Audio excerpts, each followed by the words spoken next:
बहुत से लोगों के मन में यह प्रश्न जरूर उठता होगा कि आखिर स्त्रियों को शमशान घाट पर जाने के लिए क्यों मना किया जाता है, इसके पीछे का कारण क्या है। आज हम इस प्रश्न का उत्तर आप सभी को एक अलौकिक कथा के माध्यम से देने जा रहे हैं। इस कथा को धर्मराज ने देवर्षि नारद जी को सुनाई थी। एक बार की बात है, नारायण भक्त देवर्षि नारद जी नारायण नारायण का जप करते हुए यमलोक में पधारते हैं। नारद जी को आता हुआ देखकर यमराज बहुत प्रसन्न हो जाते हैं और नारद जी से कहते हैं, हे ब्रह्मानंदन, यमलोक में आपका स्वागत है। कहीं आज किस प्रयोजन से यमलोक में आना हुआ? अवश्य ही आप कोई महत्वपूर्ण समाचार लेकर आए होंगे।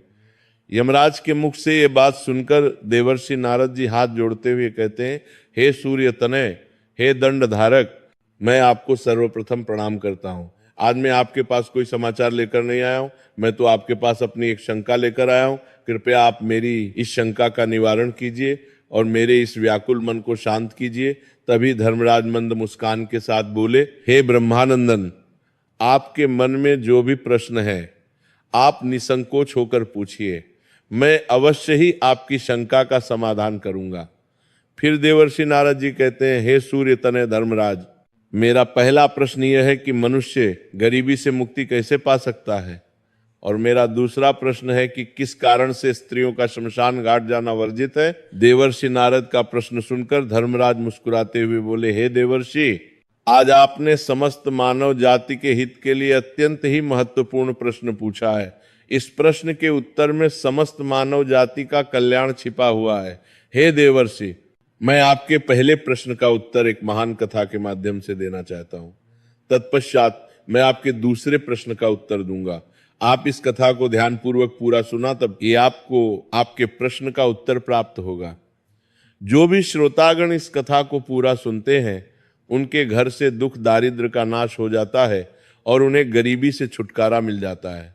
कथा प्रारंभ करते हुए धर्मराज कहते हैं, हे देवर्षि, प्राचीन समय की बात है, दक्षिण देश में एक नगर था। उसमें दौलत राम नाम का एक धनवान सेठ रहता था। उसके घर में किसी चीज की कोई कमी नहीं थी। उसका व्यापार बहुत अच्छा चल रहा था, उसका परिवार बहुत खुश रहता था। सेठ अपनी पत्नी के लिए हर महीने बहुमूल्य गहने और आभूषण खरीदता था, जिसके कारण उसकी पत्नी उससे बहुत प्रसन्न रहती थी। सेठ की पत्नी बहुत ही भोली भाली थी, उससे कोई भी प्रेम से कुछ पूछ लेता तो वो सब कुछ बता देती थी। एक दिन सेठ की पत्नी ने सेठ से पूछा, हे स्वामी, आपका व्यापार कैसा चल रहा है? आप कैसे इतना धन कमाते हो? अपनी पत्नी का ऐसा प्रश्न सुनकर सेठ ने सारी बात बता दी। सेठ ने कहा, हे प्रिय, मैं अनाज का व्यापार करता हूँ। मैं गांवों में जाकर छोटे छोटे किसानों से अनाज खरीदता हूँ और उसे महंगे दामों में शहर में बेच देता हूँ, जिसके कारण मुझे अधिक धन की प्राप्ति होती है।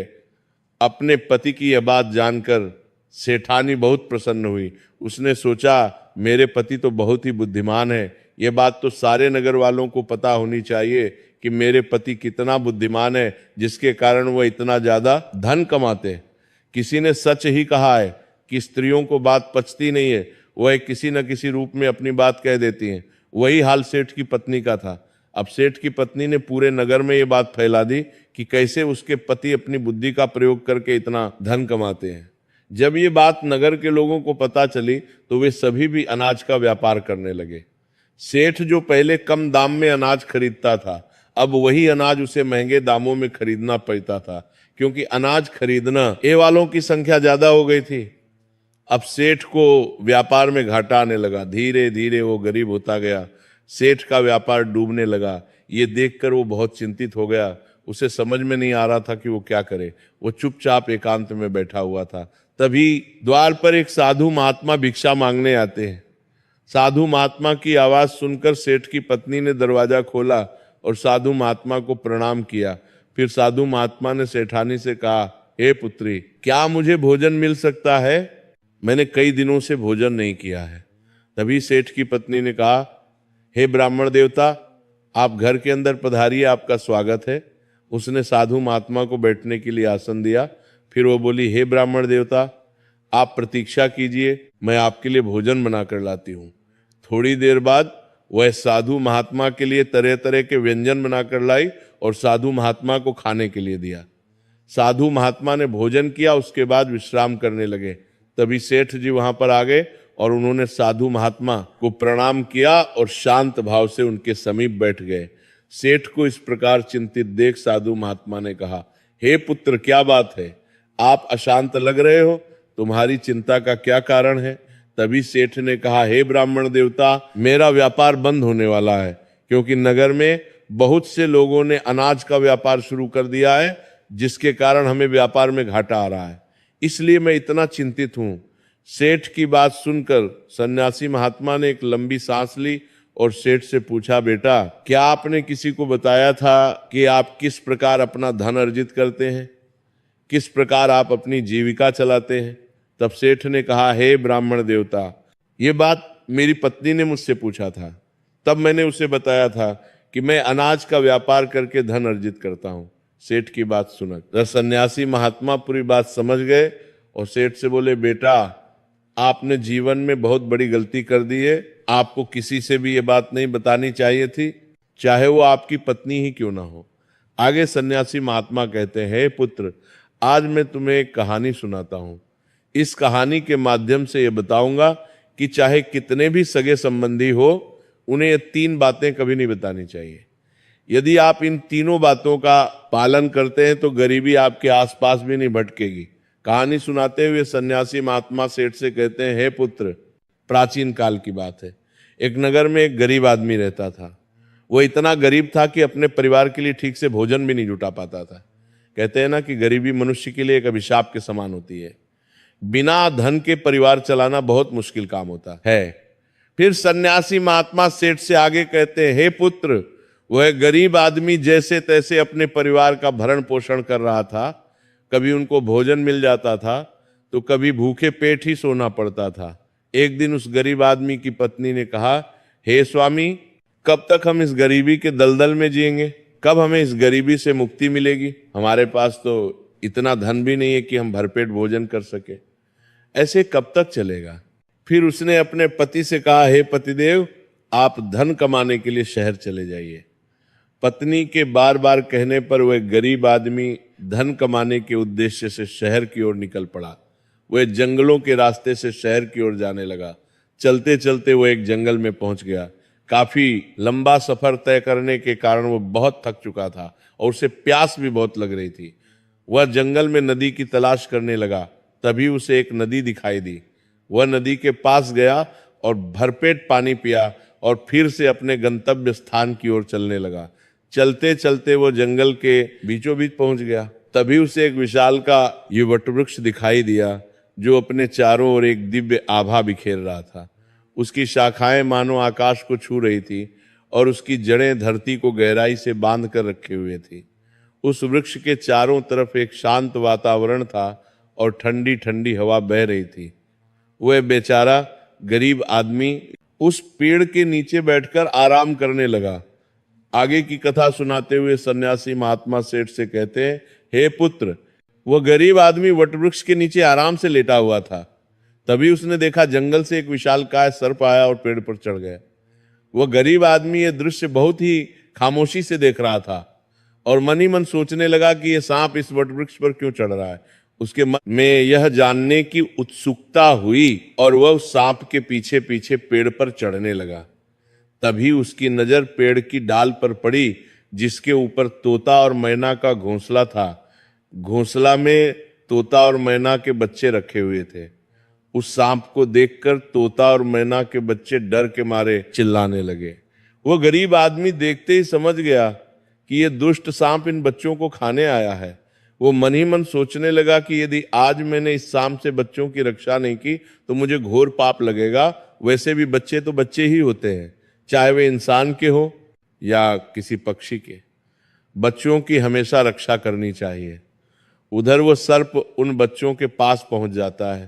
तभी वो गरीब आदमी जल्दी से पेड़ की एक टहनी तोड़ता है और सर्प के ऊपर प्रहार कर देता है। जैसे ही डंडे का प्रहार सर्प के ऊपर पड़ता है, वह पेड़ से नीचे गिर जाता है और जंगल की ओर भाग जाता है। फिर वह गरीब आदमी उसी वटवृक्ष के नीचे आकर लेट गया उधर तोता और मैना के बच्चे अपनी रक्षा करने वाले उस गरीब आदमी को भगवान का रूप समझकर मन से दुआएं देने लगे। उसी समय तोता और मैना अपने बच्चों के लिए जंगल से दाना लेकर आ जाते हैं। अपने माता पिता को पास आया देख तोता और मैना के बच्चे बहुत खुश होते हैं और उन्हें पूरी घटना बताते हैं और कहते हैं, हे माँ, इस वृक्ष के नीचे जो मनुष्य विश्राम कर रहा है वह हमारे लिए ईश्वर का रूप बनकर आया था, जिसने हम सबको सर्प का आहार बनने से बचाया है। इसी मनुष्य ने उस भयानक सर्प को मारकर भगाया था और हमारे प्राण बचाए हैं। हम इसके कर्जदार हो गए हैं। अगर ये मनुष्य उस सर्प को नहीं मारता तो आज हम काल के गाल में समा चुके होते। आज से हम सब इसके आभारी हो गए। अपने बच्चों के मुख से उस व्यक्ति की प्रशंसा सुनकर तोता और मैना बहुत खुश होते हैं। फिर तोता और मैना उस गरीब आदमी के पास जाते हैं और उसका धन्यवाद करते हुए कहते हैं, हे भले मनुष्य, आज आपने हमारे बच्चों की जान बचाकर मुझ पर बहुत बड़ा उपकार किया है। हम दोनों आपका ये उपकार कभी नहीं भूलेंगे। फिर तोता और मैना ने उस गरीब आदमी से पूछा, हे भले मनुष्य, आप कौन हैं और आप कहाँ जा रहे हैं? मित्र, तोता और मैना के पूछने पर वो गरीब आदमी कहता है, हे पक्षियों, मैं एक गरीब आदमी हूं और धन कमाने के लिए शहर जा रहा था। काफी लंबा सफर तय करने के कारण मैं थक गया था।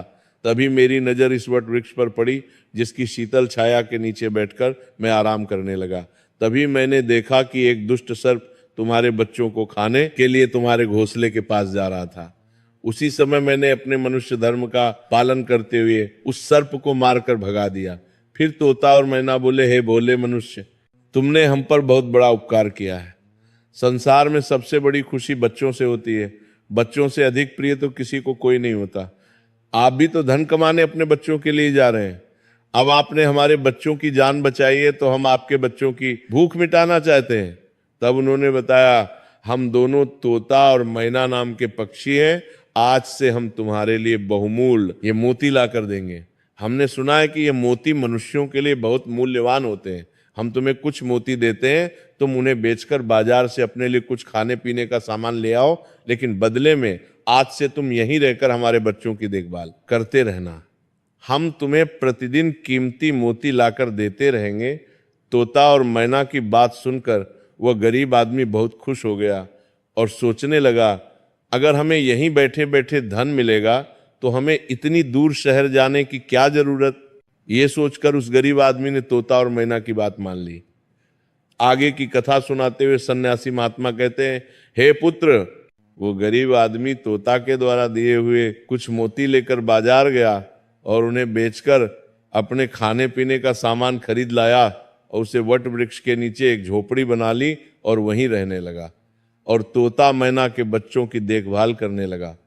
अब तो तोता और मैना निश्चिंत हो गए।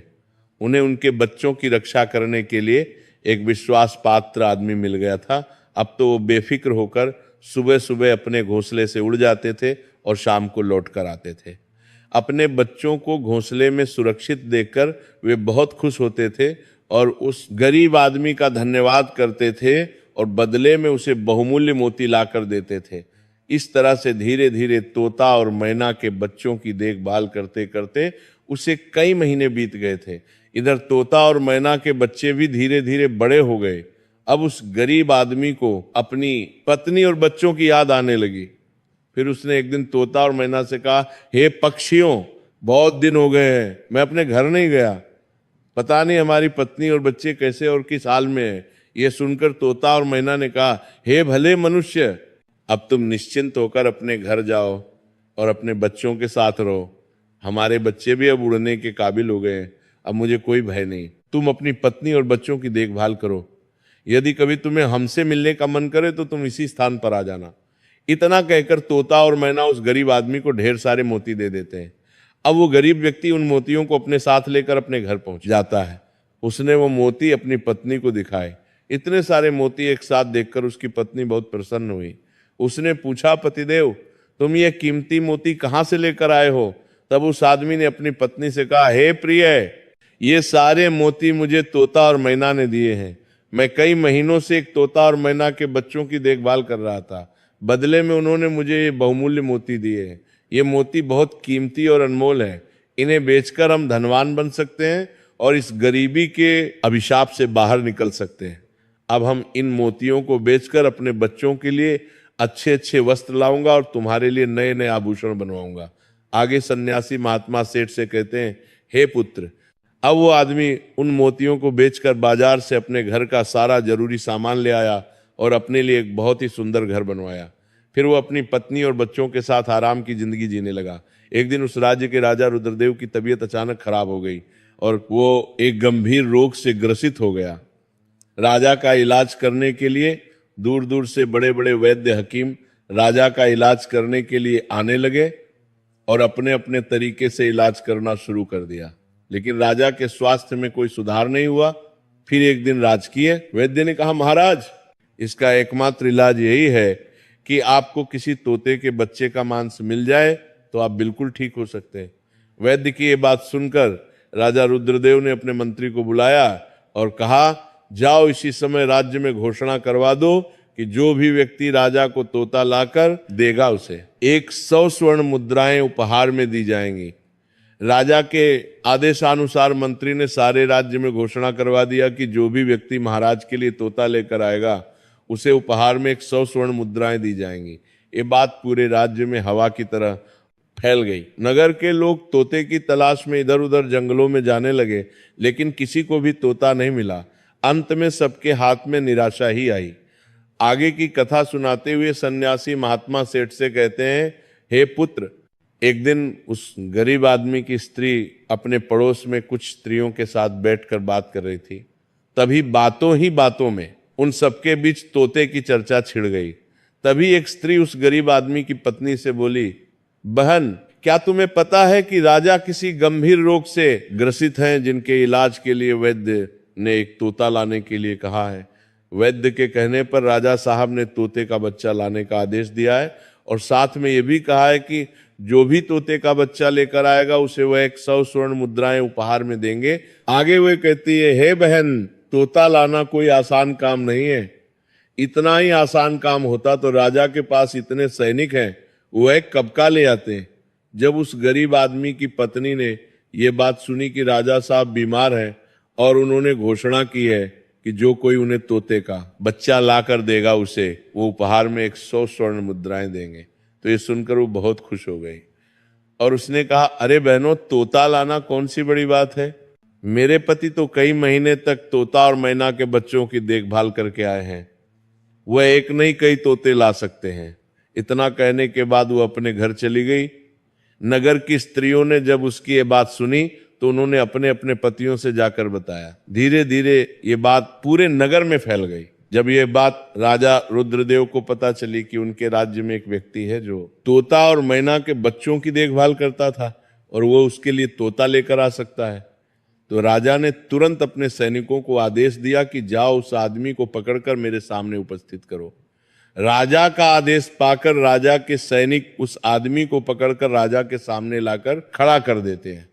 राजा ने उससे क्रोधित होकर कहा, इतने दिनों तक तुमने मुझे तोता लाकर क्यों नहीं दिया? जाओ इसी क्षण तोता लेकर आओ। यदि तुम मेरे लिए तोता लेकर आओगे तो मैं तुम्हें उपहार दूंगा, परंतु तुमने छल करने की कोशिश की तो तुम्हें मृत्यु दंड की सजा मिलेगी। राजा की ये बात सुनकर वो आदमी घबरा गया और बोला, हे महाराज, आप मेरे प्राण ले लो पर मैं आपको तोता का बच्चा लाकर नहीं दे सकता। मैंने तो उनकी जान बचाई थी। एक रक्षक भक्षक कैसे बन सकता है? उसकी इस बात को सुनकर राजा रुद्रदेव उस पर क्रोधित होते हुए बोले, अगर तुमने हमारी बात नहीं मानी और तोता का बच्चा लाकर नहीं दिया तो हम तुम्हारी पत्नी और बच्चों को मरवा देंगे। आगे सन्यासी महात्मा सेठ से कहते हैं, हे पुत्र, मनुष्य सबसे ज्यादा कमजोर तब पड़ता है जब उसके बच्चों की सुरक्षा की बात आती है। ऐसे में वो कुछ भी करने को मजबूर हो जाता है। राजा की बात सुनकर वह गरीब आदमी बहुत घबरा गया। उसने सोचा कि अब मुझे किसी भी तरह तोते का बच्चा लाकर राजा को देना ही होगा। वो गुस्से में घर आया और अपनी पत्नी को डांटने लगा और बोला, तुमने ये क्या अनर्थ कर दिया? तुम्हें बिल्कुल भी समझ नहीं है हम क्या करते हैं और कहाँ जाते हैं। ये बात किसी को नहीं बतानी चाहिए, लेकिन तुमने तो ये बात नगर की स्त्रियों को बता दिया। तुम्हारी ये बात उसे दुष्ट राजा रुद्रदेव तक पहुंच गई। तुम ही बताओ मैं क्या करूं?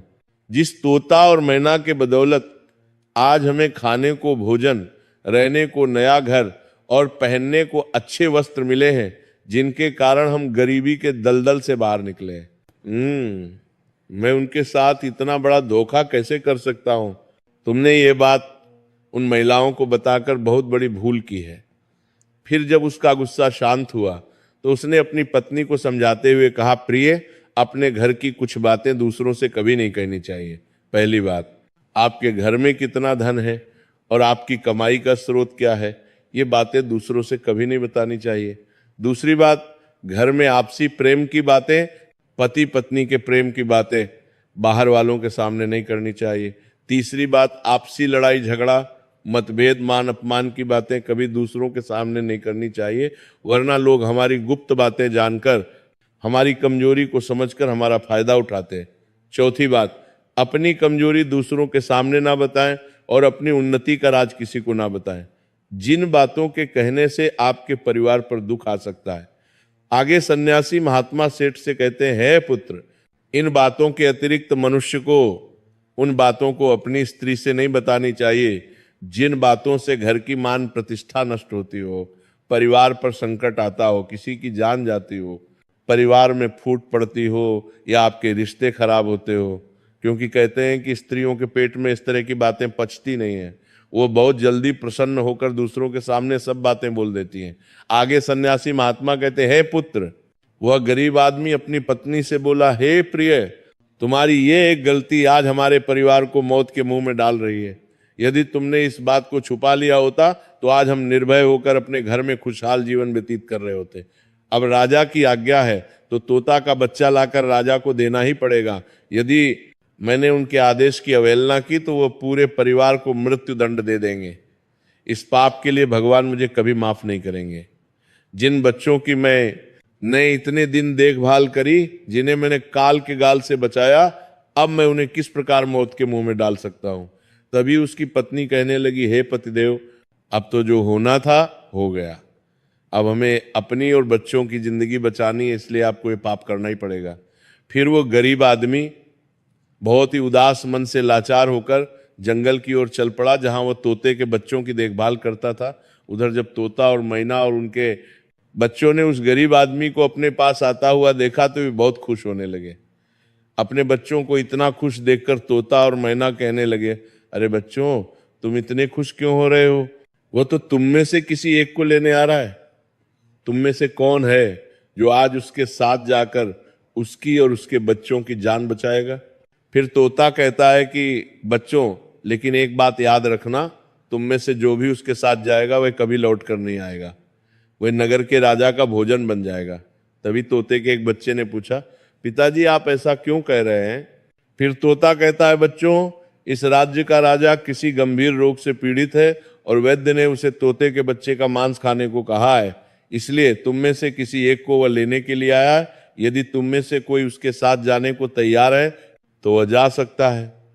तभी उनमें से एक बच्चा कहने लगा, हे पिताजी, उस आदमी ने ही हम सबकी जिंदगी बचाई है और आज वो आदमी बहुत बड़ी मुसीबत में है।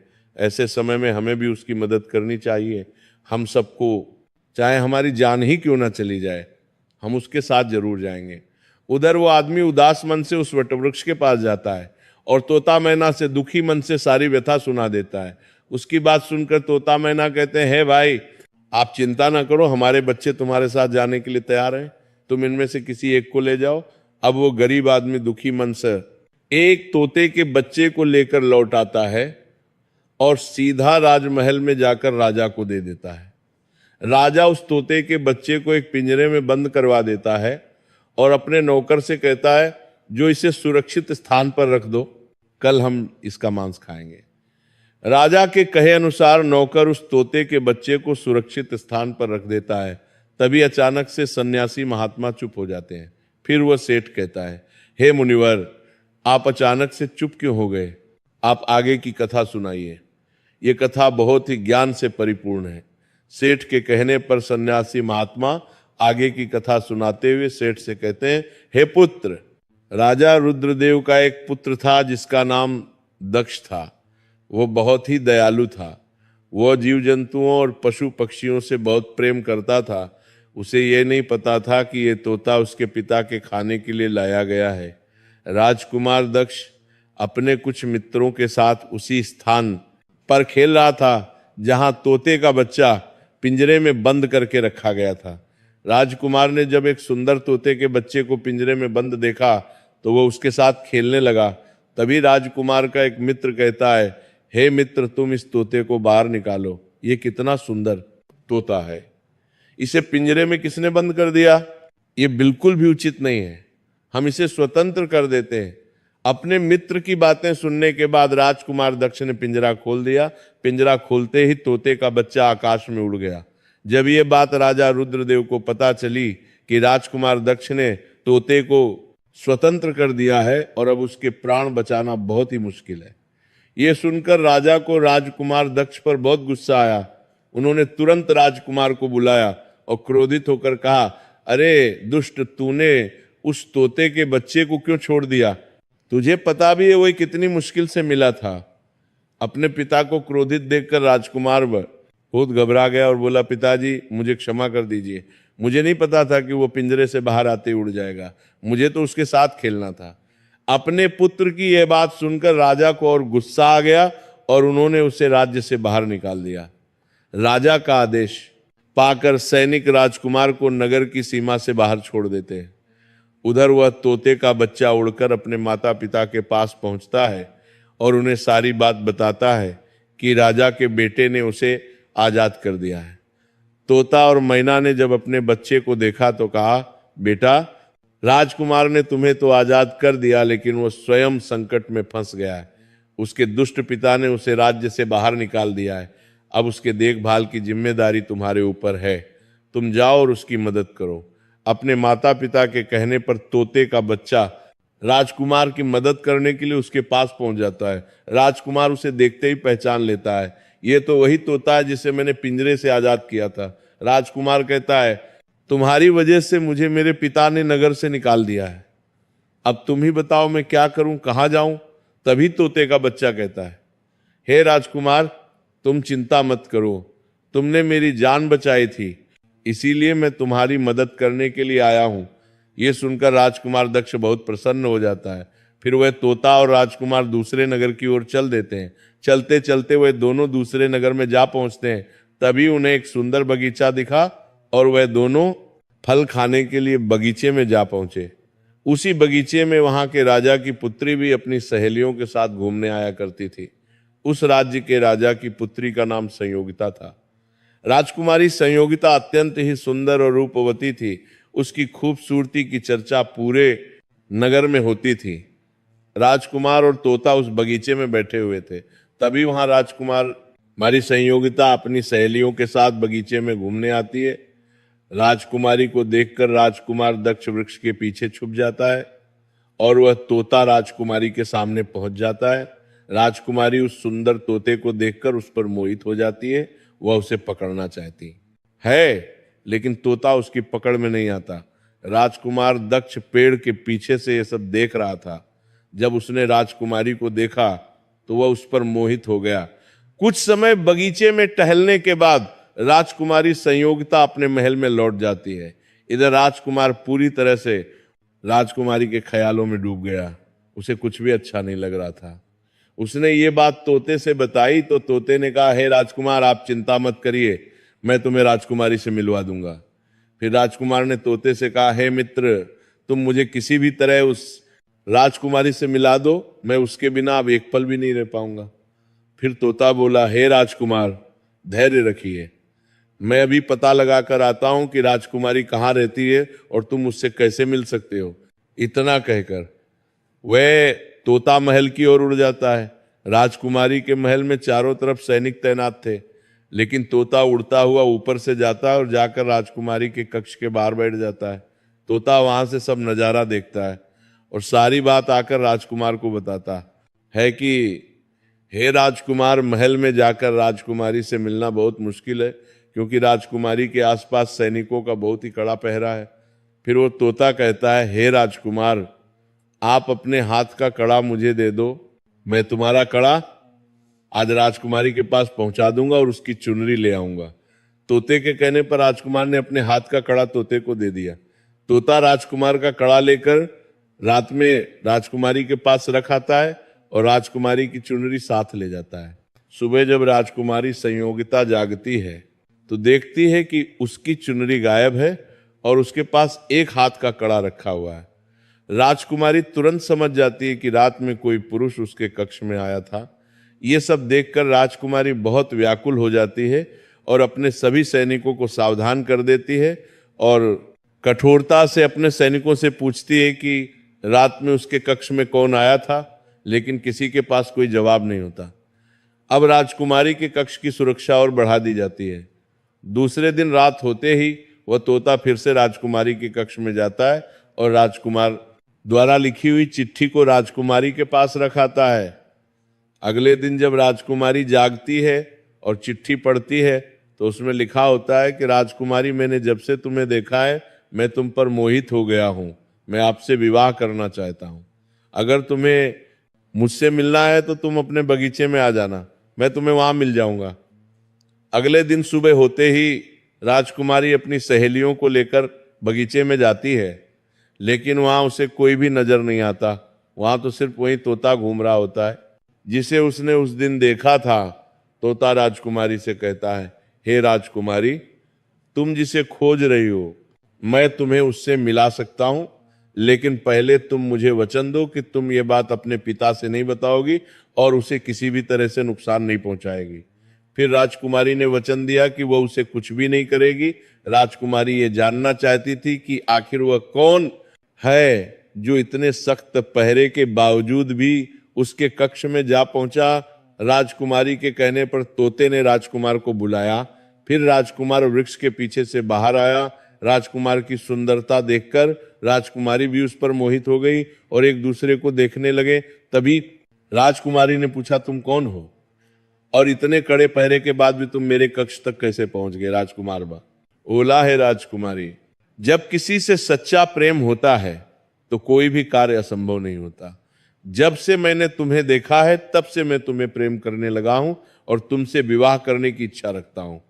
जब राजकुमारी ने पूछा कि तुम कौन हो और कहां से आए हो, तब राजकुमार ने अपनी पूरी कहानी उसे सुनाई। राजकुमार की कहानी सुनने के बाद राजकुमारी के मन में उसके लिए सहानुभूति हो गई। अब तो रोजाना राजकुमारी संयोगिता उस राजकुमार से मिलने उसे बगीचे में आया करती थी। एक दिन राजकुमारी ने कहा, हे राजकुमार, मेरे पिता तुम्हारे साथ मेरा विवाह कभी नहीं करेंगे, इसलिए मैं तुम्हारे साथ भाग चलती हूं और कहीं दूसरी जगह चलकर हम अपना विवाह कर लेंगे और आनंद पूर्वक रहेंगे। राजकुमारी के कहने पर राजकुमार उसे अपने साथ लेकर दूसरे राज्य में चले जाते हैं और गंधर्व विवाह करके एक दूसरे के साथ रहने लगते हैं। दोनों को साथ रहते काफी समय बीत जाता है। एक दिन उनकी झोपड़ी में किसी तरह से आग लग जाती है और उसी आग को बुझाने के चक्कर में उस तोते का एक पंख जल जाता है। फिर वह तोता राजकुमार से कहता है, हे राजकुमार, अब आप अपने राज्य चले जाइए। अब आपके पिता का गुस्सा भी शांत हो चुका होगा। अब आपके पिता आपसे कुछ नहीं कहेंगे। जब वो आपको अपनी बहू के साथ देखेंगे तो वो आपको माफ कर देंगे। मेरा तो एक पंख जल गया है, मैं अब उड़ नहीं सकता, इसलिए मैं कुछ दिन तक यहीं रहकर अपने नए पंख आने का इंतजार करता हूं। जब मेरा पंख दोबारा से आ जाएगा तो मैं आपसे मिलने के लिए जरूर आऊंगा। तोते के कहने पर राजकुमार और राजकुमारी उदास मन से तोते को अकेला छोड़कर अपने नगर के लिए चल देते हैं। चलते चलते रास्ते में उन्हें एक नदी मिली। उसे नदी पर एक नाविक नाव चलाता था। राजकुमार अपनी पत्नी को लेकर नाव में बैठ जाता है। जैसे ही नाव नदी के बीच में पहुंचती है तो राजकुमार देखता है कि एक चूहा पानी से बचने के लिए बार बार नाव पर चढ़ रहा था, लेकिन वह नाविक उसे हटाकर नदी में गिरा देता था। कई बार उस चूहे को नाविक ने हटा दिया। तभी राजकुमार ने कहा, अरे भाई, ये बेचारा इस प्रकार से तो जल में डूबकर मर जाएगा, ये अपने प्राणों की रक्षा करने के लिए इस नाव पर चढ़ रहा है, इसे चढ़ जाने दो। जब राजकुमार ने नाविक से कहा, इस चूहे को नाव पर चढ़ जाने दे, तो राजकुमार के कहने पर उस नाविक ने उस चूहे को अपनी नाव पर चढ़ जाने दिया। जैसे ही चूहा नाव के अंदर गया, वो अंदर जाकर छुप गया। थोड़ी देर बाद उन्होंने देखा कि नाव के अंदर धीरे धीरे पानी आने लगा, क्योंकि उस चूहे ने नाव को काटकर उसमें छेद कर दिया था, जिससे नाव में पानी भरने लगा। जब नाव में पानी भरने लगा तो नाव पानी में डूबने लगी। धीरे धीरे जब नाव पूरी तरह डूब गई तो उसी समय राजकुमारी और राजकुमार पानी में भरने लगे। पानी के बहाव से राजकुमार बहुत दूर पहुंच गया और राजकुमारी संयोगिता नदी में बहती हुई दूसरे राज्य में जा पहुंची। उसी समय बगीचे का मालिक पेड़ों को सींचने के लिए पानी नदी से भरकर ला रहा था। जब उसने सुंदर लड़की को देखा तो वह भागकर महल में जाता है और राजा को यह खबर देता है। राजा जब सुंदर लड़की को देखता है तो वो उस पर मोहित हो जाता है और उस राजकुमारी को अपने महल में ले आता है और राज्य वैद्य से उसका इलाज करवाता है।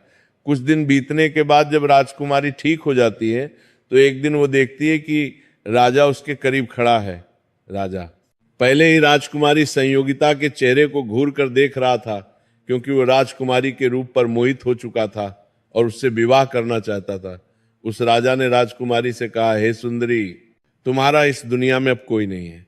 अब तुम हमारी पत्नी बन जाओ, तुम हमारी रानी बन जाओ और हमारे महलों में बड़े आराम के साथ रहो।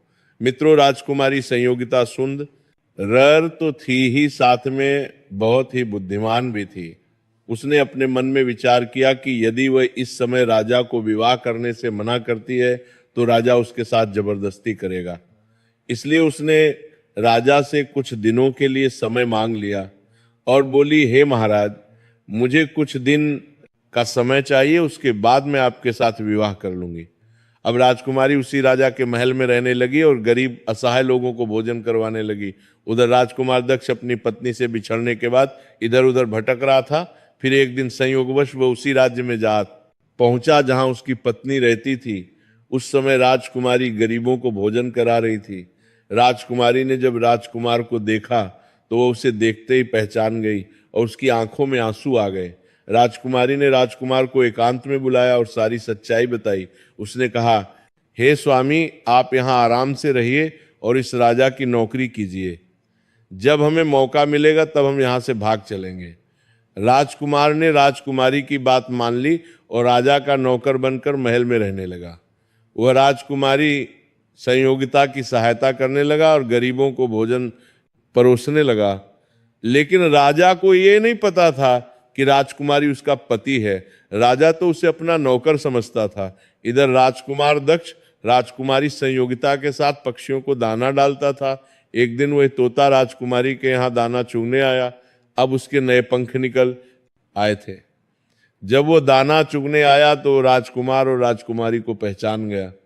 राजकुमार ने जब तोते को देखा तो उसकी आंखों में आंसू झलक आए और उन्होंने तोते को पूरी कहानी सुनाई कि वे इस प्रकार से यहाँ फंस चुके हैं और राजा को भी नहीं पता कि वे पति पत्नी हैं। तब तोता कहने लगा, हे राजकुमार, आप चिंता मत करो, आज रात राजा के सभी सैनिक सो जाएंगे, तब हम तुम्हें यहाँ से निकालकर तुम्हारे पिता के घर पहुँचा देंगे। जब रात होती है तुम्हारे पिता के घर पहुँचा देंगे। जब रात होती है तुम्हारे पिता के घर पहुँचा देंगे, तुम चूचा तोता के घर पहुँचा देंगे। तुम हम और राजा के सभी सिपाही गहरी नींद में सो जाते हैं। जब सभी सैनिक सो गए तो उसी समय राजकुमारी और राजकुमार महल से निकल पड़े। रात के अंधेरे में राजकुमार अपनी पत्नी और तोते के साथ अपने पिता रुद्रदेव के राज्य में पहुंच गया।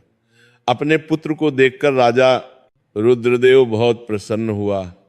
उसे अपनी करनी पर पश्चाताप हुआ कि उसने अपने पुत्र को नगर से निकालकर बहुत बुरा किया।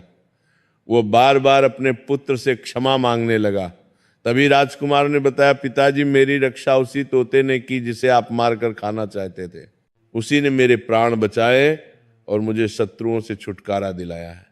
राजकुमार के मुख से तोते की बात सुनकर राजा बहुत प्रसन्न हुआ और उसी दिन से राजा ने प्रण किया कि आज से हमारे राज्य में कोई भी पशु पक्षियों को नहीं मारेगा और सभी लोग उन्हें दाना देंगे।